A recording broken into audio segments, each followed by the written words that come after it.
Sit down, son. I want to tell you a story.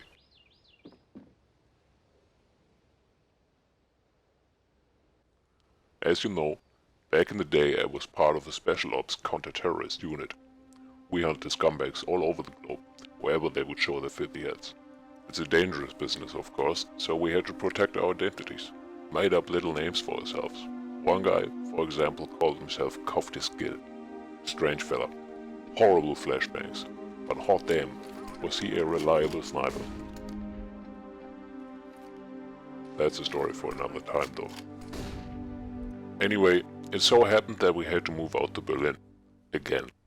We were there often, not quite sure why. It's not even that attractive of a target. But a job is a job. You know, it was just one of those days where not all that much went right. One of our men just couldn't stop catching bullets. Everywhere he went, he took one to the dome. 5 or 6 headshots, that's nothing special, you know. We've all been there. However, at some point, let's just say, there really isn't all that much brain left. Our brother in arms suddenly started buying the zoos more and more. Only talked about the market value of tasing people. Wouldn't shut up about it. Started making mistakes where he normally acted flawlessly. Eventually, he began to drool. We had to retire him. Brought him to a small Italian village where he lives out his days thinking that he's a chicken. Sometimes I visit him. He seems happy, given the circumstances at least. So one day, this new guy shows up, the replacement for the electric chicken. Went by the name of fake.jens. We made him part of the team immediately, because you have to trust this man, otherwise you're just a silver bobcat. So we introduced him to our weaponry.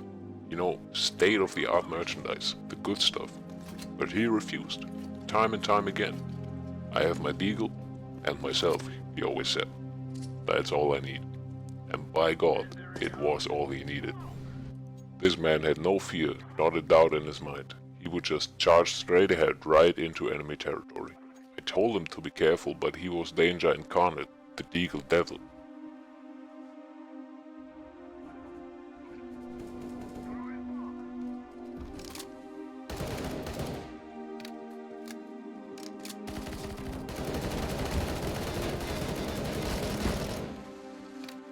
Naturally, there was a bit of an adjustment period.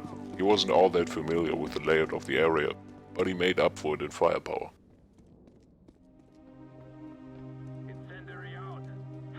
He really saved us that day, but just as quickly as he showed up, he disappeared. Never saw him again. I wonder what he's doing nowadays, but wherever he is, I know one thing for sure. He's got his deagle. He'll be just fine.